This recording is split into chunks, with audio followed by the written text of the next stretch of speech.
it's imperative that we all understand our footprint in the basin where the Santa Fe River exists, because wherever we exist in the basin, we're having an impact on all of our water systems, not just the Santa Fe. So the Floridan Aquifer, which runs underneath of us, which is our drinking water, your drinking water, everybody in the state of Florida's drinking water, frankly, that water is the Santa Fe River spring system. In 2007, there were 5 water permits being asked for. The total, if all of those were granted, there would be more than 1 billion gallons of water drawn out from the Santa Fe River. And a lot of the water lilies had gone away, and it was getting to be more polluted, and it had a lot more algae in it. We were alarmed. And so we started our Santa Fe River, and we used this little brochure that illustrated, had a little turtle on a green river. We wanted that turtle on the green river because we saw that as the future of the river, and it darn near got there. We're seeing deforestation, we're seeing clear cutting, we're seeing changes of how land is used so dramatically that it's changing how water actually comes into our basin and how it infiltrates into not only the aquifer but also our springs and rivers. Right now we're pulling out more than we're putting in.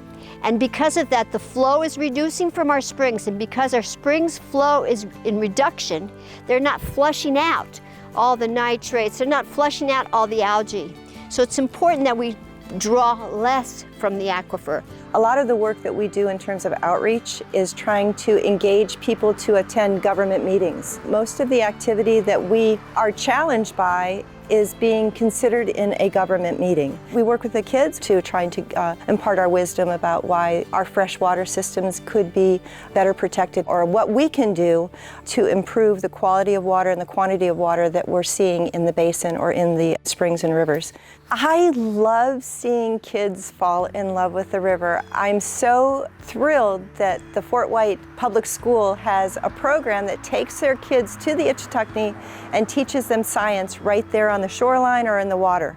We are trying to get our students to realize that the environment is science, and that science is something that they're going to be living with their whole life. We wanted to know, how do the plants adapt to the seasonal change in water level, and if they change with it. Dr. Colette was one of the people that inspired us to start this project, and that leads to another future experiment to help put these plants back in the river to help their environment. We don't have any executive director, we don't have any paid staff. What you see from our organization is strictly volunteer hours. A big part of our organization is fundraising, and the fundraising we do, sometimes it might go into the work that our Santa Fe River is engaged with, but a lot of times we share the wealth.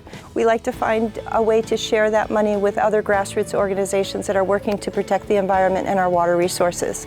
We are very proud to present this check for $2,000 to Ms. Johannesson.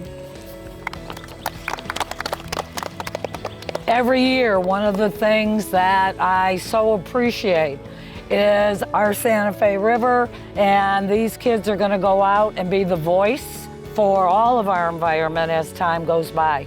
The water cannot speak for itself. People that don't realize what they're doing is halting the water flow. Every year for the last 11 years, we've been having a fundraiser called the River Fest, in which people from all over bring their songs about the Santa Fe that they've written, and they come and perform the music.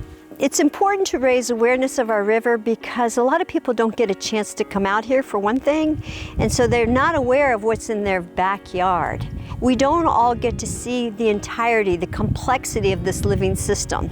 Bringing awareness to all the different components that make up the ecology of the river enables people to make better choices on how they use water. We are always looking for volunteers. They help with the song contest, or they help with the tabling, or they help with petition gathering, or they help with just attending meetings. There are so many ways to plug in. We have our meetings at Room 138. The headquarters is here at Room 138, but primarily our work is outside of the building. You can find so much information on our santaferiver.org. It's a very active page, and then you can also go to social media posts. We have an active Facebook presence. We have an active Instagram presence.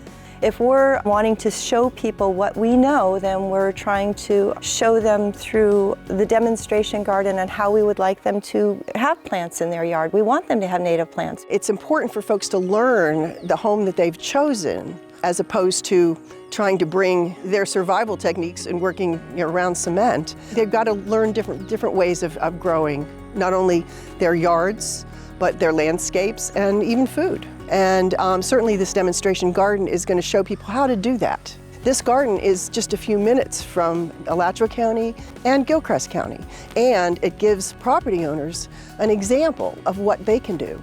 Your tax-deductible monetary donations, land acquisitions, memberships, and attending fundraising events help our Santa Fe River keep their conservation programs going. It's just amazingly beautiful, and there's so much wildlife here in this part of Florida. It's hands down the most amazing place for wildlife, and it is a treasure.